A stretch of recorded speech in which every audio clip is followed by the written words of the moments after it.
All right, let me take you back to the lead up to my wedding. A wedding that even thinking about it now feels like some kind of fever dream. You know how people always say, it's going to be perfect, or it'll all work out in the end. Yeah, none of that happened here. Instead, chaos hit us like a wrecking ball, and we were just trying to hold on for dear life. But let me start at the beginning. So my fiancé and I had this grand plan. We both love Renaissance fairs. Like, we're the kind of couple that'll go to a Ren fair on a random weekend just to get a turkey leg and argue about which knight's gonna win the joust. Naturally, we thought it'd be fun to bring that vibe to our wedding.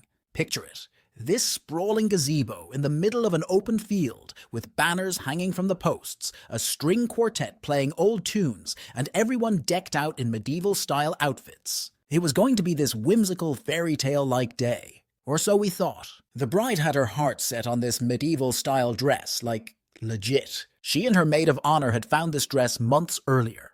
It wasn't off the rack or anything. It was a custom piece, designed to look like something out of a historical romance novel. All flowing sleeves and intricate embroidery. That dress was going to be the crown jewel of the whole thing. Everything else could have fallen apart, but as long as that dress was perfect, she'd be happy. And that's where things went wrong. 3 days before the wedding, we get this panicked phone call from the maid of honor. Now, before I continue, let me tell you, I had no idea this was coming. The bride, bless her heart, had trusted her maid of honor to handle the dress situation. They were best friends since high school, so there was no reason to think there'd be any issue.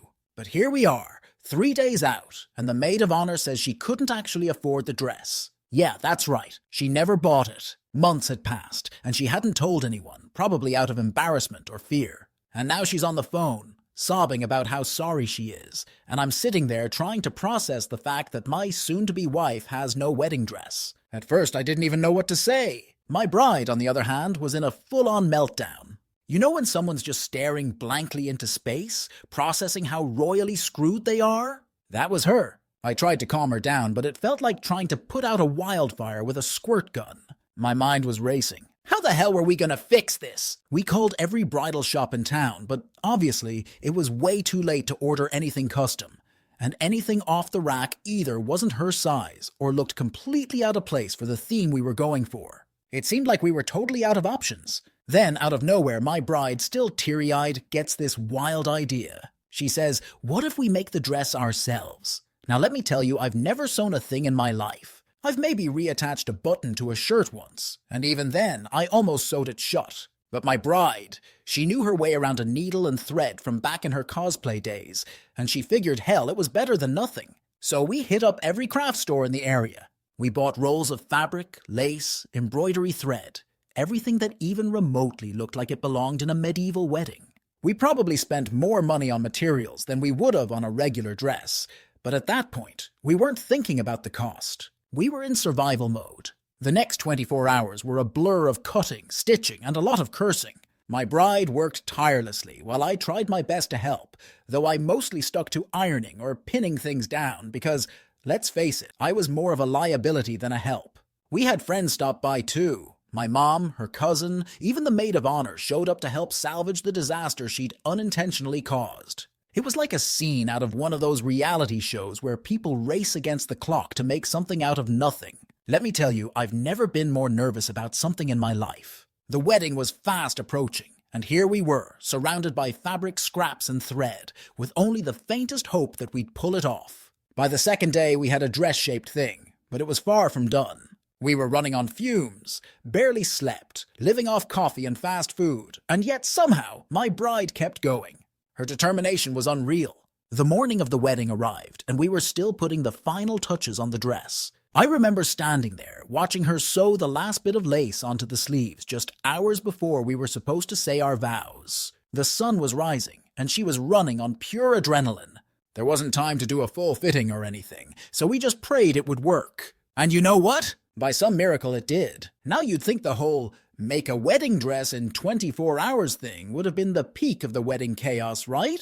Like, surely nothing could top that level of disaster. Oh, how wrong I was. The next big hiccup came courtesy of my bride's mother. Lovely woman, really, but punctuality and attention to detail aren't exactly her strong suits. Her one major responsibility for the wedding, aside from showing up, was to pick up the cake. Now, this wasn't just any cake. It was a 3-tier handcrafted masterpiece from one of those fancy bakeries up in Austin, about an hour north of where we were getting married.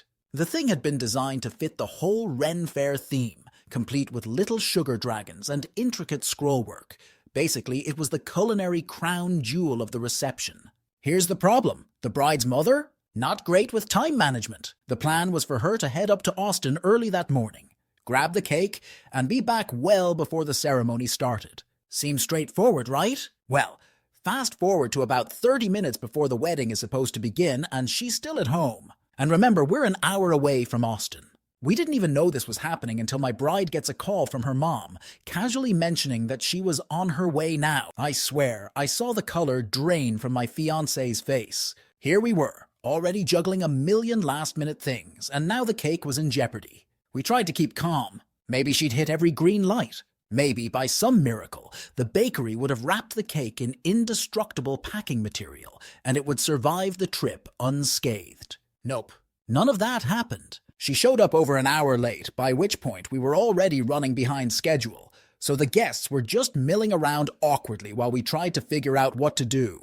When she finally pulled into the venue parking lot, I knew something was wrong by the look on her face. She gets out of the car, opens the back door, and there it was, a box that looked like it had been through a war zone. Apparently, she had thrown the cake box on the back seat and driven like a bat out of hell, making sharp turns and sudden stops, not realizing that maybe, just maybe, a fragile tiered cake wouldn't appreciate being tossed around like a soccer ball. I walk up to the car, and it's worse than I could have imagined. The 3 tiers had completely collapsed into each other. The sugar dragons were obliterated, the scrollwork was smeared beyond recognition, and the entire thing looked like a pile of mush. I'm talking frosting everywhere, on the seats, on the windows, even on her. It was like a cake explosion had gone off in the car. Now at this point I'm trying to stay calm, but my bride is on the verge of losing it. The cake was supposed to be the showstopper of the reception, and now it was a pile of sugar rubble. We're scrambling, trying to figure out if we can even salvage it.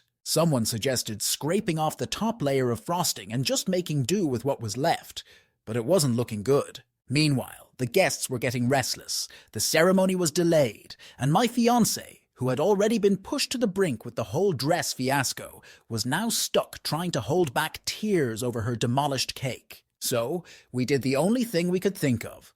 We called a local grocery store bakery, begged them to whip up something, anything, that remotely resembled a wedding cake, and sent someone out to pick it up. It wasn't the 3-tiered masterpiece we'd planned, but at that point, we just needed something to put on the cake table. But that wasn't even the worst part of the day. Remember the maid of honor? Yeah, the one who'd pulled the last-minute stunt with the dress. Well, she decided to make her grand entrance shortly after the cake disaster. And when I say grand entrance, I mean she showed up late, like embarrassingly late, and waltzed in like she owned the place. But here's the kicker. She was wearing the exact dress she had claimed she couldn't afford. You know, the dress that had sent us into a tailspin just days earlier because my bride was left without one. And there she was, strutting in like she was walking a damn runway in the dress we thought didn't exist. It took a moment for everyone to realize what was happening. My bride had been working all night, hand-sewing her dress with whatever fabric we could scrape together. And here comes her maid of honor in a dress that, for all intents and purposes, should have been my bride's. The tension in the air was instant. I saw a few of my groomsmen shoot each other looks, and I swear, if they hadn't been trying to keep the peace, they might have gone over and said something. Hell, 2 of them nearly came to blows over. One of them was fuming, ready to confront her on the spot. But we managed to hold him back. It was one of those moments where you're just standing there, watching this train wreck unfold, and you're not sure whether to laugh, cry, or scream. My bride was furious, but more than that, I could tell she was hurt. It was a blatant attempt to upstage her on her own wedding day. Everyone could see it. The whole vibe shifted. Guests who had been happily chatting just minutes before now stood there, whispering and exchanging glances, trying to figure out what the hell was going on. We tried to move past it, but the damage was done. The ceremony, which should have been this joyous, magical moment, now had this weird undercurrent of tension, and it was all thanks to a woman who seemed more interested in being the center of attention than supporting her best friend. As if the ruined dress, smashed cake, and the maid of honor's entrance hadn't already pushed the day into the realm of chaos, what happened next sealed the deal.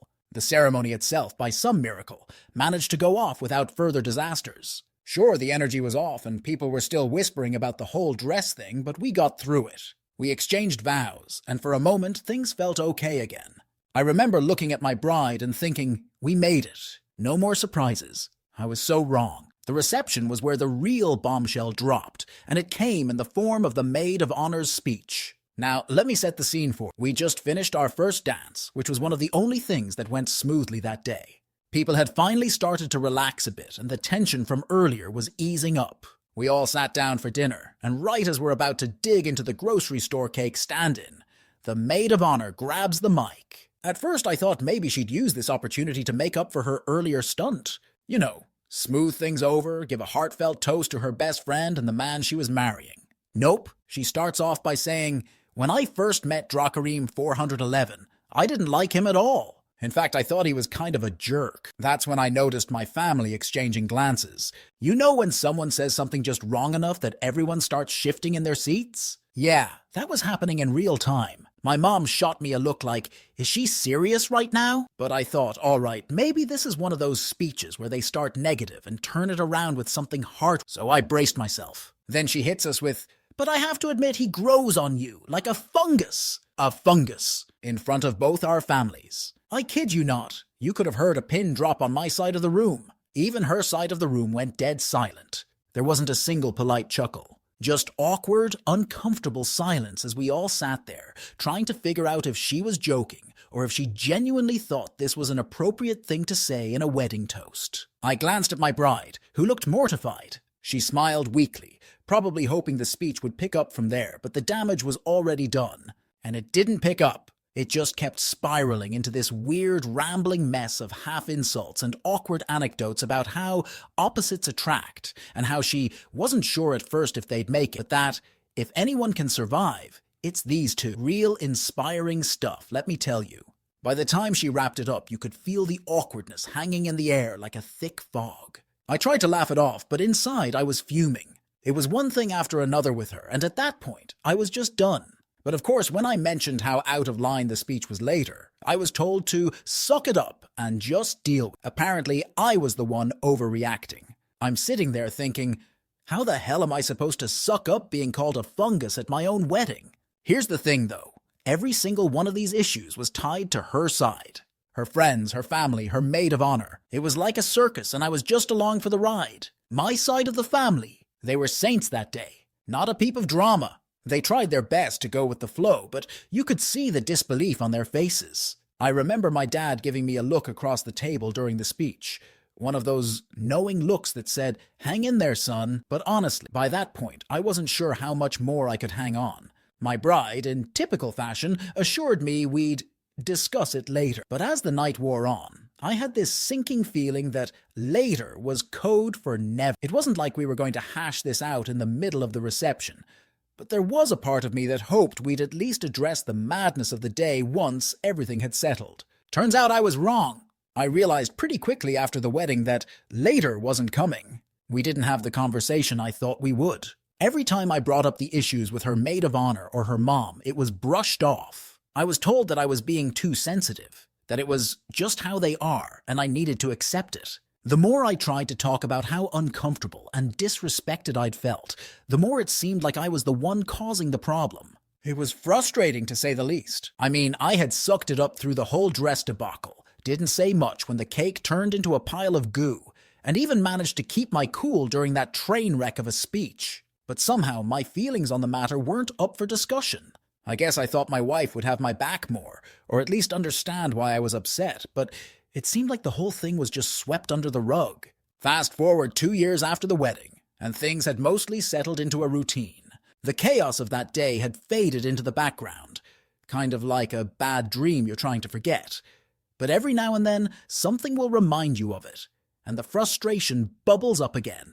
My wife and I were living in Austin, doing our day-to-day thing, and I was grinding away, trying to get my career off the ground. I'd been hustling through a string of odd jobs, freelance gigs, anything to make ends meet while I waited for that big break. You know how it is. Fresh out of college, you're just hoping for the first real opportunity to come along. Well, that opportunity finally came. I landed a well-paying job, like a real job. It was my first big step into a career that actually felt like it was going somewhere, not just another paycheck to get by on. I was pumped, excited, and honestly relieved. All those late nights, all the stress of wondering if I'd ever find something stable, it was all starting to pay off. The only catch? The job was about an hour and a half outside of Austin. I figured we'd figure it out, right? Commutes happen. It's not ideal, but people make it work all the time. I thought maybe we'd talk about moving closer to the job, find a place in between, something that made sense for both of us. But when I brought it up, that's when things started to unravel. I laid it all out, talking about how this job was going to set us up financially, give us the stability we'd been lacking, and how a little compromise would go a long way. I thought it was a no-brainer. But instead of being excited or even open to the idea, she shut it down almost immediately. She wasn't willing to move. Period. No discussion, no back and forth, just a flat-out refusal. At first I was confused. I mean, this was a job that was supposed to support both of us, a job that would give us the foundation to build a future. But for her, staying in Austin, surrounded by her friends, was more important than the marriage, more important than the life we were supposed to be building together. She'd always been close to her friends, sure, but I hadn't realized just how deeply rooted she was to them, to the point where she wasn't even willing to consider leaving the city for our future. I remember sitting there, in our tiny apartment, after yet another argument about it, just staring out the window and feeling this overwhelming sense of disappointment. It wasn't just about the move, it was about everything. The wedding, the constant tension with her side of the family, the feeling that I was always the one compromising while she got to call the shots. It was like this job offer had become the symbol for everything that was wrong between us. I tried everything. Suggested we could move halfway, or even that I'd take on the commute myself for a while until we figured something out. But she wouldn't budge. She wasn't willing to meet me in the middle, not even close. That's when it hit me. This wasn't just about the job. This was about the fact that I had been compromising from the very beginning, giving up little pieces of myself for the sake of keeping the peace. And now I had nothing left to give. After a lot of soul-searching, I realized I couldn't do it and I couldn't keep bending to make everything work while she stayed fixed in her spot. So I did what I had to do. I mailed her the divorce papers. It wasn't some dramatic breakup. There were no screaming matches, no storming out in a fit of rage. It was quiet, almost anticlimactic. She didn't fight it. In fact, she barely reacted at all. She signed the papers, and that was that. She couldn't even be bothered to show up to the hearing.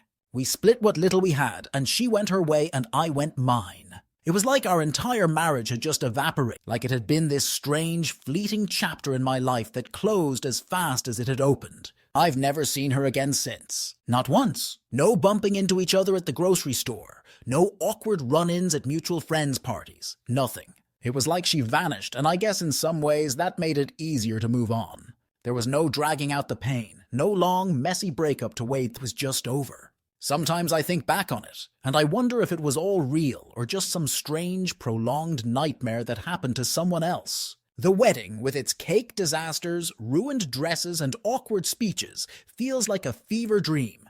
Something I laugh about now when I tell the story to friends over beers. But the marriage? That's the part that sticks with me. How quickly things fell apart, how easily she let go, and how much I was willing to sacrifice for something that, in the end, wasn't worth saving. But here I am, moving forward, no longer waiting for later to fix things.